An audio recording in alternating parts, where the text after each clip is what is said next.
Madam madam madam madam madam దీన్ని మళ్ళీ right ఇది ఇది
ఈ నెల 22వ తేదీ నాడు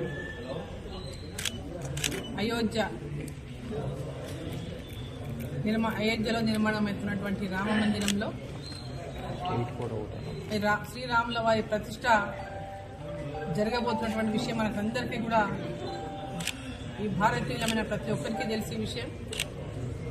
మన ప్రధాని నరేంద్ర మోదీ గారు ఇవాళ దేశవ్యాప్తంగా ఉన్నటువంటి దేవాలయాల్లో, పుణ్యక్షేత్రాలు, దేవాలయాలు, ప్రతి మారుమూల గ్రామాల్లో ఉన్నటువంటి దేవాలయాల్లో కూడా ఇవాళ ప్రతి ఊళ్ళో ఈ దేవాలయాలను శుభ్రపరచుకొని, దేవాలయ పరిసరాలను శుభ్రపరచుకొని, పవిత్రమైనటువంటి దేవాలయాల్లో పూజలు నిర్వహించి మరి అయోధ్యలో జరుగుతున్నటువంటి రామ మందిరంలో 22వ తేదీ నాడు జరుగుతున్నటువంటి ప్రాణ ప్రతిష్టలో మనమందరం కూడా భాగస్వాములమై ఆయా గ్రామాల్లో, ఆయా దేవాలయాల్లో పెద్ద ఎత్తున పూజలు నిర్వహించుకుంటూ చాలా రోజుల నుంచి ముఖ్యంగా మనం అయోధ్య శ్రీరాముల వారి దేవాలయంలో పూజించినటువంటి అక్షంతలని దేశవ్యాప్తంగా ఉన్నటువంటి ప్రతి గ్రామంలో, ప్రతి ఇంటికి కూడా అక్షంతలు అందజేస్తా ఉన్నారు. అయోధ్య రామ మందిరం నుంచి ప్రతి ఒక్క గ్రామానికి ఈరోజు అక్షంతలు అందజేసినటువంటి కార్యక్రమం ప్రతి ఇంటికి కూడా జరుగుతూ ఉంది. వాళ్ళు అందిస్తా ఉన్నారు. దాంట్లో భాగంగానే ఇవాళ ప్రతి గ్రామంలో, దేవాలయాల్లో కూడా పెద్ద ఎత్తున పూజలు నిర్వహిస్తా ఉన్నారు. పెద్ద ఎత్తున ఆలయాల శుభ్రం చేయడానికి కార్యం 14వ తేదీన ప్రారంభమైంది. మరి ఈరోజు దేశవ్యాప్తంగా ఉన్నటువంటి దేవాలయాలని శుభ్రపరచాలని, పరిసరాలు శుభ్రపరచాలని ప్రధానమంత్రి నరేంద్ర మోదీ గారు ఇచ్చినటువంటి పిలుపు మేరకు గతంలో ఎన్నడూ జరగనటువంటి విధంగా ఈరోజు ప్రతి ఒక్కరు కూడా దేవాలయ పరిసరాలను శుభ్రం చేసుకుంటూ, అతిపాత దేవాలయాలను కూడా కేవలం ఆ గుడిలో పూజ మాత్రమే జరుగుతున్నది అటువంటి దేవాలయాలను శుభ్రపరచుకొని ఒక గొప్ప కళను ప్రతి దేవాలయానికి వాళ్ళు అందిస్తా ఉన్నారు. ప్రజలందరూ కూడా దేవాలయాల్లో పూజలలో పాల్గొంటూ ఆ దేవాలయ కళను తీసుకొస్తా ఉన్నారు. మరి దేవాలయాలన్నీ కలకలలాడుతా ఉన్నాయి. అలా ప్రజల యొక్క పూజలతో, భజనలతో ప్రతి దేవాలయంలో కూడా ఇవాళ పెద్ద ఎత్తున మరి భజనలు జరుగుతూ ఉన్నాయి. ఎప్పుడెప్పుడు రామ మందిరం ప్రాణ ప్రతిష్ట జరగబోతున్నటువంటి 22వ తేదీ కోసం ఎప్పుడెప్పుడు అని అందరు ఎదురు చూస్తూ ఉన్నారు. మరి ఈరోజు ఇక్కడ కూడా మక్తల్ నియోజకవర్గంలో మరి మల్లికార్జున స్వామి దేవాలయం ఈరోజు మక్తల్ పట్టణంలో ఉన్నటువంటి దేవాలయంలో మరి ఇది పురాతనమైనటువంటి దేవాలయం. మరి ఈ దేవాలయం పరిసరాలను దేవాలయము మరి చుట్టుమున్నటువంటి ప్రాంతాలను దేవాలయాల్లో ఉన్నటువంటి లోపల కూడా అంతా కూడా శుభ్రపరిచి మరి ఈరోజు పెద్ద ఎత్తున ఉన్నటువంటి కార్యకర్తలందరూ కూడా ఈ ఆలయం శుభ్రపరచడంలో పాల్గొన్నారు. వారితో పాటు నేను కూడా ఈ యొక్క నరేంద్ర మోదీ గారి పిలుపు మేరకు ఈరోజు ఈ కార్యక్రమంలో పాల్గొని దేవాలయ పరిసరాలను శుభ్రపరచడం జరిగింది.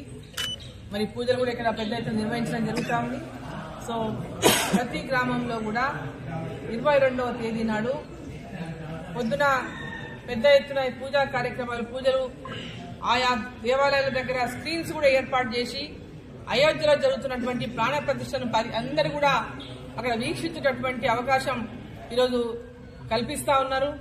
అదేవిధంగా సాయంత్రం శోభయాత్ర కూడా జరుగుతుంది. ఆ తర్వాత ప్రతి ఇంటి ముందు 5 దీపాలను వెలిగించి మరి శ్రీరాముల వారి యొక్క ఆశీస్సులను 5 దీపాలు వెలిగించి రామజ్యోతిని వెలిగించి శ్రీరాముల వారి యొక్క ఆశీర్వాదాన్ని ప్రతి ఒక్కరు కూడా మరి ఈరోజు మనం పొందాలని చెప్పి ఈ సందర్భంగా నేను కోరుతా ఉన్నా.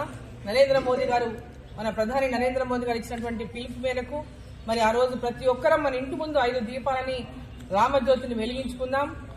శ్రీరాముని యొక్క ఆశీర్వాదాన్ని మనం అందరం కూడా పొందుదామని చెప్పి ఈ యొక్క పూజా కార్యక్రమాల్లో 22వ తేదీన అనేక దేవాలయాలు కొత్త దేవాలయాలు ప్రారంభమవుతా ఉన్నాయి. ఇదివరకే ఉన్న దేవాలయాల్లో పెద్ద ఎత్తున ఆ రోజు పూజలు పెద్ద ఎత్తున భజనలు జరుగుతూ ఉన్నాయి. కాబట్టి భక్తులందరూ ఆ రోజు పెద్ద ఎత్తున మరి ప్రతి ఒక్కరూ ఈ కార్యక్రమంలో మరి పాల్గొని మరి ఎన్నో